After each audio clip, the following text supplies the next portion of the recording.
Breakups are universally known as a challenging part of life. If you're fresh out of a relationship, you might find that fresh sting and that loss might still be lingering around you. It's a tough experience, kind of like going through a hurricane. Might even feel a bit embarrassed about needing support at this time, but trust me, I've been there, so have many others, and there's absolutely no shame in that.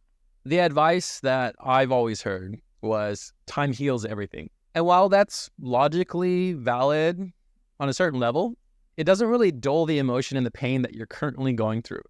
That's why in this video, I hope to provide you with some unique perspectives and some strategies that have helped me and can possibly aid you in the healing process, especially if you're truly ready to let go and move forward from someone you once loved dearly. Before we jump into all the strategy, let's start with some psychology first. Have you ever wondered why your mind seems to obsess over a person you've just lost? It's not because you're crazy or because you're weak-minded or anything like that, but rather it's due to a cognitive bias that you have built because we're humans and we all share it.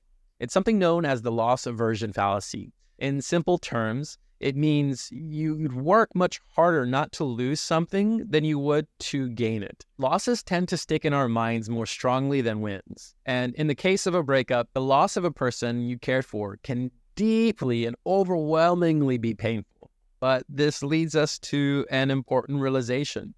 To truly move forward, you have to let go of not just the bad memories, but the good ones too.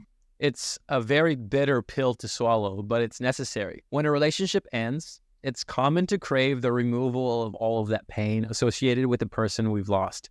But this desire is just one side of the coin. The other side is the pleasure you derive from continuing to think about this person, fantasizing about them, realizing their mistake, and coming back to you. To get rid of the pain, you must also let go of this pleasure. It's a package deal. What about some actionable steps you can take to move on from the breakup? First, I would say that it's crucial to stop exposing yourself to reminders of your ex. Consider it like a sugar detox. If you were trying to reduce sugar intake, you'd avoid buying and consuming it.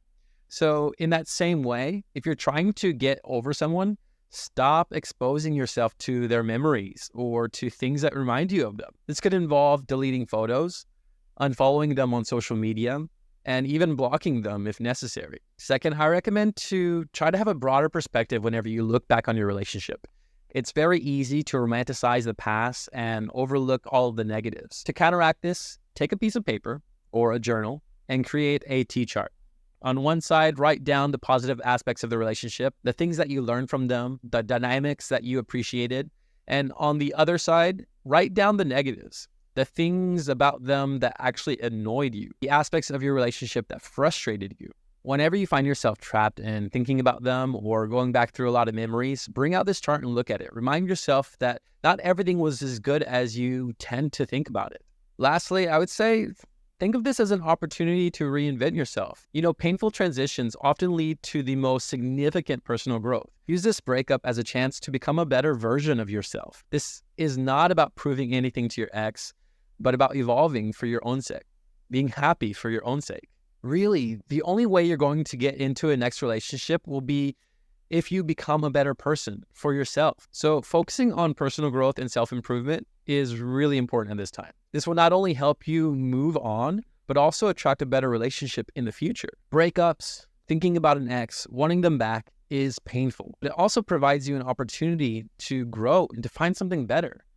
By taking these kinds of steps, these kind of recommendations, and cutting off the reminders of your ex, you have a broader perspective for your life. You can start evaluating your past relationship and focusing on self-improvement, focusing on what you can do from now. You turn your breakup into a breakthrough.